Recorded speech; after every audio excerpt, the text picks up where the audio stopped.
नमस्कार, स्वागत है आपका न्यूज़ लॉन्चर पर। मैं हूं अशोक वानखड़े। लेकर आया हूं आपका अपना कार्यक्रम द डायरेक्ट हिट। फिर उत्तर प्रदेश की सरकार बहराइच में जो दंगे हुए हाल ही में, उसके बाद बुलडोजर लेके सक्रिय हुई। सर्वोच्च न्यायालय ने इसके पहले ही बुलडोजर को लेके निर्णय सुरक्षित रखा है और उस केस में सर्वोच्च न्यायालय ने विभिन्न सरकारों को बुरी तरह से बुलडोजर एक्शन के लिए लताड़ा है।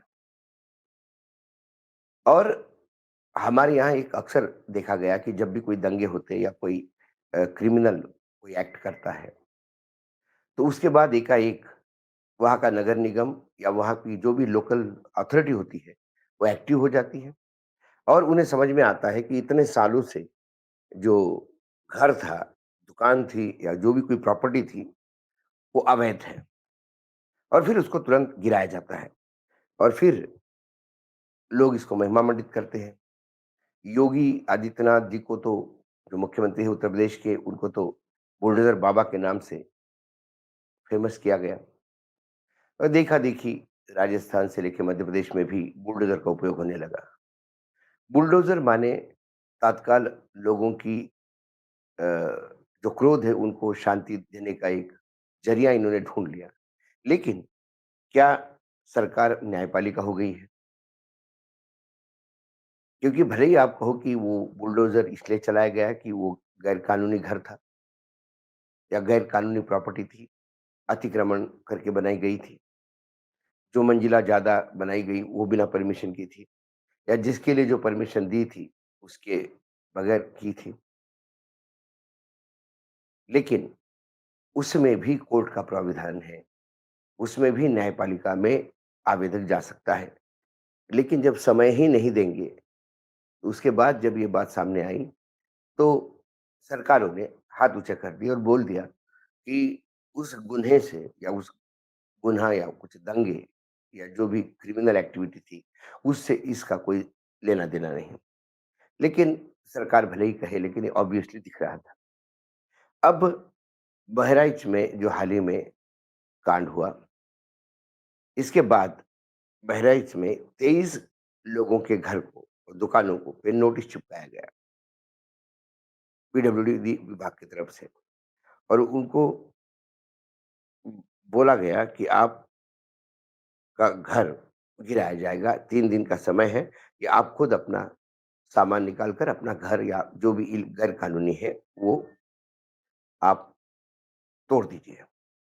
लेकिन उसके बाद मामला इलाहाबाद हाई कोर्ट चला गया और इलाहाबाद हाई कोर्ट के लखनऊ बेंच ने 15 दिन के लिए इस पे लोग रोक लगाई है और यहीं पे मुझे लगता है कि एक बार फिर से ये जो बुलडोज़र मानसिकता है, इसको कहीं न कहीं रोक लगाकर सीधा हिट किया है न्यायपालिका ने। अब जो मामला बुधवार को यानी परसों सुनवाई के लिए पीडब्ल्यूडी विभाग की तरफ से जिन लोगों को नोटिस दिया गया था, जिनके दुकानों पे चिपकाया गया था, उसमें जो मुख्य आरोपी है अब्दुल हमीद, के वकील कलीम हाशिम ने इस केस के बारे में जब स लोगों को बताया या पत्रकारों को बताया, तो उन्होंने कहा कि पीडब्ल्यूडी ने 23 लोगों के मकान तोड़ने का नोटिस दिया था। इस पर एपीसीआर एक संस्था है, सिविल सोसाइटी है कि और से हाई कोर्ट में जनहित याचिका दायर की गई थी, जिस पर तत्काल सुनवाई हुई और हाई कोर्ट ने नोटिस पाने वाले सभी 23 लोगों को अपना पक्ष रखने के लिए 15 दिन का समय दिया। इस दौरान ये साफ कह दिया कि 15 दिन में शायद बुलडोजर की कार्यवाही नहीं होगी और पक्ष रखने का एक अपना समय दिया जाएगा। क्योंकि न्यायपालिका ने पहले भी कहा है कि कोई गैर कानूनी भी चीज़ है, तो भी और कोई आरोपित है और वो आरोप सिद्ध होने के बाद सज़ा-याफ्ता होता है, उसके बाद भी बगैर उसका पक्ष सुने आप उसको नहीं तोड़ सकते। अब बहराइच हिंसा की एक आरोपी और अन्य है और राज्य सरकार ने जब नोटिस जारी किया, तो इस विध्वंस नोटिस पर रोक लगाने की माँग करते हुए सर्वोच्च न्यायालय का भी दरवाज़ा खटखटाया और जो सर्वोच्च न्यायालय में जो अभी लंबित है मामला, उसमें बता दिया गया कि ये जो निर्माण है, ये 25 साल पुराना है और हिंसा के बाद अनावश्यक रूप से घरों को निशाना बनाया जा रहा है। देश भर में जैसे कि मैंने पहले ही कहा कि सर्वोच्च न्यायालय ने इस पे पूरे देश के लिए निर्णय सुरक्षित रखा है और तब तक कोई बुलडोज़र एक्शन हो नहीं सकता। याचिका में ये कहा गया है कि आवेदन जो किया गया उसमें संख्या 1 के पिता और भाइयों की हिरासत की माँग पुलिस द्वारा की जा रही है। 16 अक्टूबर को आवेदन संख्या 1 के पिता और उसके 3 भाइयों ने उत्तर प्रदेश विशेष पुलिस बल एसटीएफ के समक्ष आत्मसमर्पण कर दिया था। यह तक कि उनकी गिरफ्तारी भी पुलिस रिकॉर्ड में नहीं की गई है। एक दूसरा बड़ा आरोप याचिका में लगा है। अब बहराइच में 23 लोगों को जो नोटिस दिए गए, अब उनमें ये कहा गया है कि ग्रामीण सड़क के मध्य से 60 फीट की दूरी पर बनाए गए निर्माण हटाने के लिए कहा गया है। नोटिस में कहा गया कि उपरोक्त विषय में संबंधित सूचित करता है कि कुंडासर महसी नानापारा मार्ग प्रमुख जिले के मार्ग की श्रेणी का मार्ग है।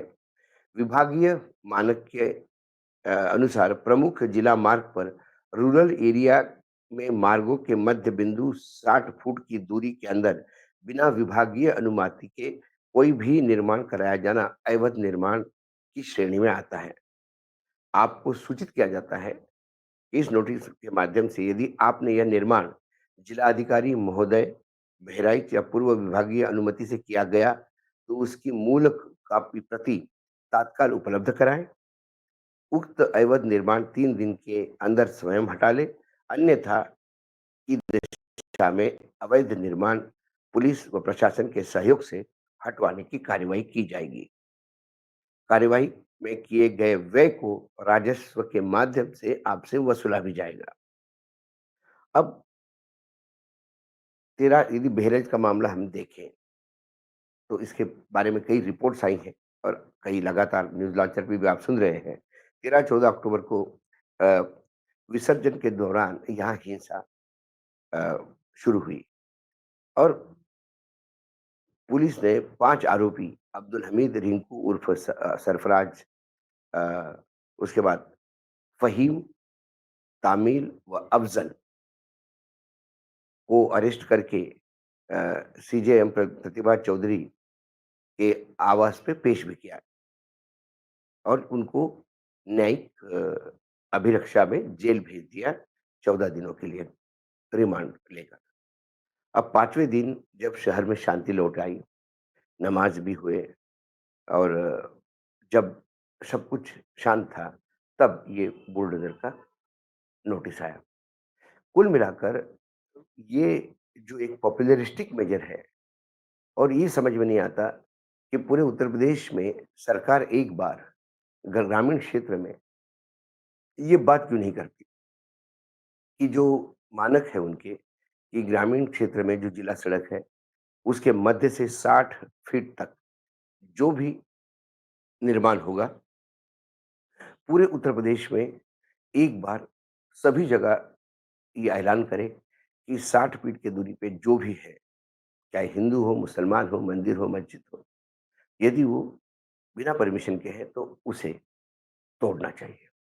और एक पूरा कारपेट बॉम्बिंग होना चाहिए उत्तर प्रदेश में। तो कम से कम उत्तर प्रदेश सरकार की मनीषा से समझ में आ जाएगा कि वो एक साफ-सुथरा उत्तर प्रदेश चाहते हैं। वो नहीं चाहते कि अतिक्रमण हो। लेकिन अतिक्रमण के मामले में देखा जाए, तो जो लखनऊ है कैपिटल जो राजधानी है उत्तर प्रदेश की, वहाँ पे भी यदि पूरे आप शहर का भ्रमण करें, तो आपको हर जगह अ, अतिक्रमण पाया जाता है। लेकिन अतिक्रमण भी क्या सब्जेक्टिव हो गया है कि एक धर्म विशेष का ही अतिक्रमण, अतिक्रमण माना जाएगा, बाकी अतिक्रमण, अतिक्रमण नहीं माना जाएगा। कुल मिलाकर जिस बुलडोज़र को सर्वोच्च न्यायालय ने निर्णय रोक के रखकर और उस पे एक तरह के से बैन लगा दिया था कि जब तक निर्णय नहीं आता तब तक कोई इस पे कार्यवाही नहीं होगी। उसके बावजूद भी यदि हालाँकि सर्वोच्च न्यायालय के निर्णय में ये कहा गया था कि जो अतिक्रमण है उसको हटाया जाए। तो कुल मिलाकर यदि आपको बुलडोज़र फिर से चलाना है, तो क्या उसे आप एक कानूनन जामा पहना के बुलडोज़र चलाने का प्रयास करते हैं। और जहाँ दंगे होते हैं, जो क्रिमिनल है, उसी के घर या उसी के रिलेटेड लोगों के घर प्रॉपर्टी चिह्नित क्यों होती है? क्या पूरे बहराइच में ये 23 घर ही है या 23 प्रॉपर्टी ही है जो अतिक्रमण में आती है कि या पूरी बहराइच में ये सर्वे किया गया है? ऐसी कई चीज़ें इस केस के दौरान सामने आएगी। कुल मिलाकर ये जो सरकार का वैश्यीपन है, क्योंकि कोई भी मकान या प्रॉपर्टी बड़ी ज़िंदगी में एक बार बनाता है। जब बनता है, तब ये बना कैसे? गैर कानूनी बना कैसे? जब ये बना, तब उन अधिकारियों जब ये बना होगा 25 साल पहले, जो भी अधिकारी होगा उसकी पेंशन रोक देनी चाहिए।